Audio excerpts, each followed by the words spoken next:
Dans la salle, le Béni, pleine, députés provinciaux, membres du gouvernement provincial, partenaires techniques comme le PNID, l'UNICEF, l'OMS et le PDLSA 45 territoires ont répondu présents à ces rendez-vous cruciaux. Premier à prendre la parole, le ministre provincial du plan, Rémi Sanzou Kondé, qui a salué cette initiative essentielle pour réajuster les trajectoires du développement du Congo central. Il a rappelé que ces moments étaient décisifs pour le Congo central et va permettre de mesurer les chemins parcourus, d'identifier les faiblesses et de consolider les forces pour bâtir un avenir meilleur. Dans le cadre de la mise en œuvre du plan de développement provincial et de son programme d'action prioritaire,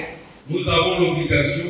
d'organiser périodiquement des revues des activités menées par l'ensemble des acteurs de développement de la province, à savoir les gouvernements, les partenaires techniques et financiers,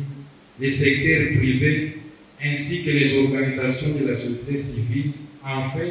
d'en évaluer l'impact et les résultats au profit des bénéficiaires. Représentant les gouverneurs des provinces, le vice-gouverneur Prosper Ntelan Tambidila a de son côté insisté sur la responsabilité collective des participants en les invitant à s'investir pleinement.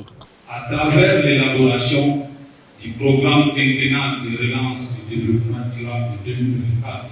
2024-2028 du Congo, ce programme est inspiré de la vision détaillée de son Excellence Monsieur le Président de la République, chef de l'État, Félix Antoine Tshisekedi Tshilombo, contenu dans les 6 axes prioritaires de son nouveau quinquennat. Je vous exhorte à participer avec une attention soutenue à ces exercices qui sont le premier et non le dernier de notre quinquennat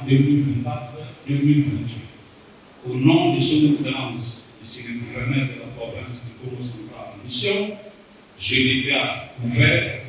les travaux de la revue du plan de développement provincial et de son programme d'action prioritaire 2023-2026. Pendant 3 jours, à savoir du 28 au 30 avril, techniciens, experts et décideurs pencheront sur l'évaluation, la réorientation et l'optimisation des projets en cours avec un objectif clair: doter la province du Congo central d'un plan de développement plus efficace, plus réaliste et mieux adapté aux besoins des terrains.